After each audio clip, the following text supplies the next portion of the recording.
Avoid biting, but a simple growl will do.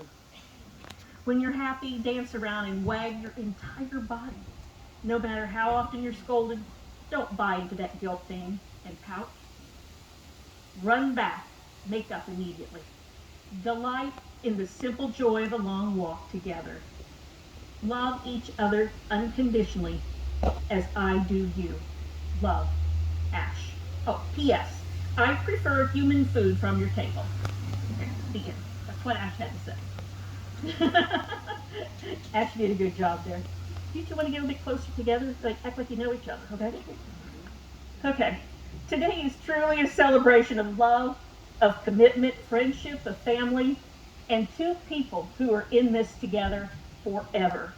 You don't have to have a ceremony to have a marriage.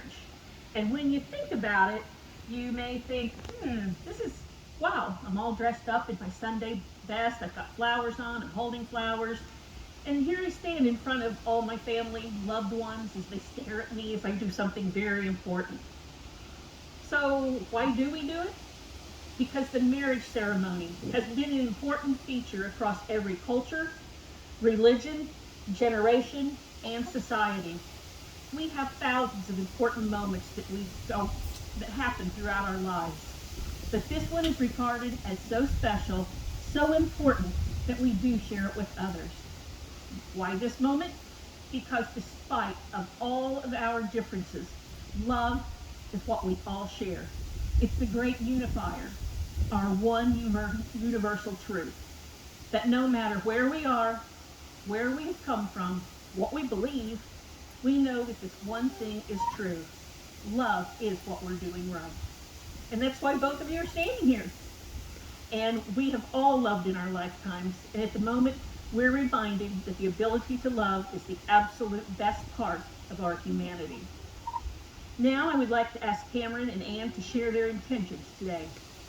Cameron and Ann, have you come here freely, without reservation, give yourselves to each other in marriage? If so, please answer by saying, I do. I do. Will you love and honor each other as husband and wife for the rest of your lives? If so, answer by saying, I do. I do. Very good. I think you guys are ready for this. Two people in love do not live in isolation. And in turn, we, their community of family and friends, have a responsibility for this couple. Our steadfast care, respect, love, we can support their marriage and the new family that they are creating here today. Can I please ask everyone to rise? Please repeat after me. Will you all here present, at the end I'll tell you when to say I will, sorry. Will you who are present here today surround Cameron, Ann, and Ash, offering them the joys of friendship, supporting them in marriage? Please respond, we will. Thank you. You may now be seated. I'd like to share a love story with you here today. And it's a good one. I call it When Cameron Met Ann. You might think you've heard this story before, like when Harry met Sally. Well, kind of similar to that. Cameron, he met Ann during the freshman orientation of college. That's right. They were there just like a day or two. They hardly knew their way to the cafeteria, back to their dorm. But somehow these two found each other during freshman orientation.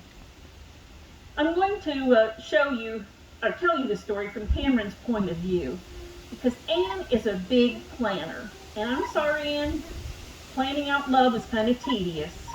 So he had the funnier story, so I'm going to go with him. Okay, so here's the deal.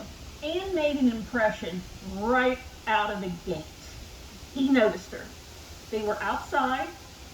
He met up a group, and the two groups kind of got together, and they wanted to let off some steam. They wanted to play some sports. Well, Ann loves volleyball. She said, oh, let's play volleyball. Well, Ann didn't plan too good that day because she didn't have a volleyball net, which is pretty important, right?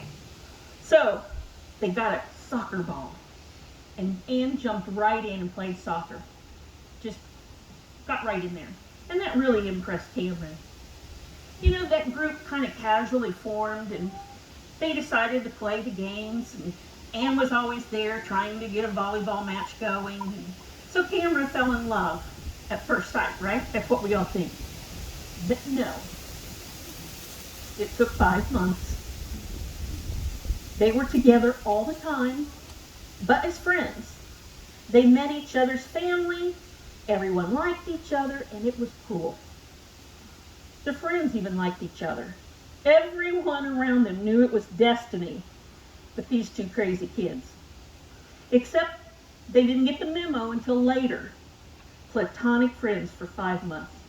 During that time, they talked a lot. He would hang out at her dorm and they would talk for hours. They'd watch movies until 3. They shared endless pizza. They walked to Walmart, which was 5 miles away. Now, Walmart should never be mentioned in any love story. Sorry, you two. So when you go to retell the story to your children someday, you can just leave that Walmart part out. Okay? So, Cameron, he was the fast guy who met her before school started. Oh, yeah. But he redeemed himself, in my eyes, because he said during this time in the back of his mind, Bob, close your ears, he thought she was hot. So, I started to get a little bit more interested in this love story, put my hands together, woohoo, make me blush, tell me more. So, Cameron was trying to get it out of the friend zone. Yep, he's redeeming himself.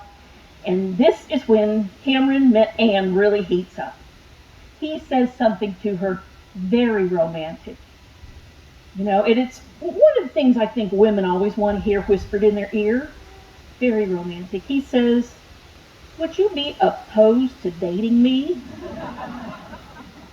Cameron, opposed to dating me? These guys should have given you had men. They could have given you tips. They could have talked to you. They could have helped you. But they're just standing here with you. But you know what? You had the moves. Luckily, Anne thought it was very endearing. And she said, okay. So we can almost see her planning now how this was all going to go out because she's our planner. So here comes another move. Cameron calls her up. He asked her to go out on a date. Not a friend thing, a date. Because, you know, he's made the moves now. Friend zone's gone. We're all rooting for Anne, right?